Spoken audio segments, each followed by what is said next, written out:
खरं तर रोहननी जेव्हा खूप आधी खूप वर्षांपूर्वी म्हणजे साजरी लहान होती असं म्हणायला हरकत नाही, वेगळ्या एका गोष्टीसाठी ऑडिशन घेतली होती आणि तेव्हा त्यांनी ठरवलं होतं की हिच्यावर मी एक गोष्ट लिहिणार आहे.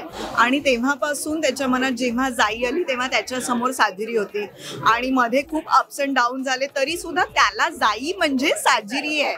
आणि जेव्हा केव्हा आम्ही भेटायचो तेव्हा तुम्हाला इन्स्ट्रक्शन द्यायचा की साजरीला सांगा असं असं करू नको, साजरीला सांगा तसं तसं करू नको. जिम नाही ना जॉईन केलं, कुठेही आम्ही अवॉर्ड फंक्शनला भेटलो की साजरीसाठी एक इन्स्ट्रक्शन असायचं. त्यामुळे त्याला जाई हीच हवी होती आणि छान दोघांच्याही नशिबानी माझ्याही नशिबानी ते सगळं छान घडून आलं आणि आपल्याला आता एप्रिल मे 99 मधली ही जाई दिसणार आहे.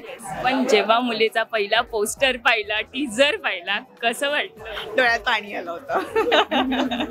जे आताही आम्हाला डोळे पाणवलेलेच दिसतात.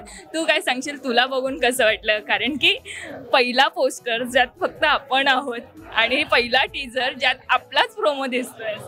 मला खूप ओव्हरवेल्म झालं होतं सगळं, कारण खूप जणांचे मेसेजेस येत होते. खूप आपले हितचिंतक असतात, पण ते असे एवढे धावून येऊन सगळ्यांनी मला मेसेज केला होता की अरे बघितलं तुझं पोस्टर हे ते, आणि मला कसं रिॲक्ट करू तेच कळत नव्हतं. म्हणजे खुश होते, मी खूप खुश होते, पण थोडी ओव्हरवेल्म्ड होते मला असं वाटतं, in a good way. Yes, पण आता मुलीने या क्षेत्रात एंट्री केली असं म्हणायला हरकतच नाहीये. एकत्र आता प्रोजेक्ट करायचा विचार केलेत की पुढे जाऊन आम्ही दोघी कधी एका प्रोजेक्टमध्ये दिसून येऊ?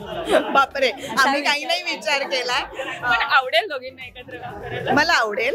नाही आवडेल म्हणजे म्हणजे काय आवडेल येस. हा म्हणजे आता हा दिग्दर्शकांनी आणि प्रोड्युसर्सनी विचार करावा, आम्हाला दोघींना आवडणार आहे. नक्कीच. पण काय सांगायला आवडेल की हे एक उन्हाळ्याच्या सुट्टीतली गोष्ट आहे.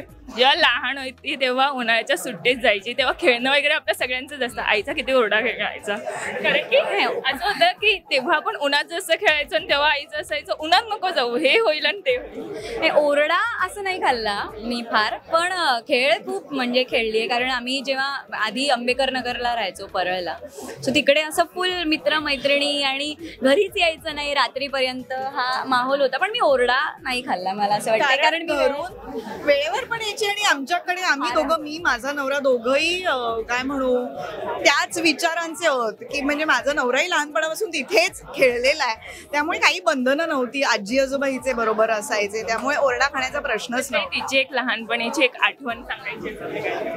बापरे, ती ऐकायला जास्त उत्सुक आहे. लहानपणी जेव्हा मी खूप जास्ती बिझी होते तेव्हाची एक आठवण मला आता आठवते. जेव्हा माझं कळत नकळत मालिका चालली होती आणि तिला मी मिळायचे नाही, कारण मी सकाळी जायचे तेव्हा ती झोपलेली असायची आणि मी यायचे तेव्हाही ती झोपलेली असायची. ती मालिका जेव्हा संपली तेव्हा साजरी 5 ते 6 वर्षांची असेल बहुतेक, तेव्हा ती मला म्हणाली होती की आई आता तुला जायचं नाहीये ना, आता तू जरा घरकामच कर.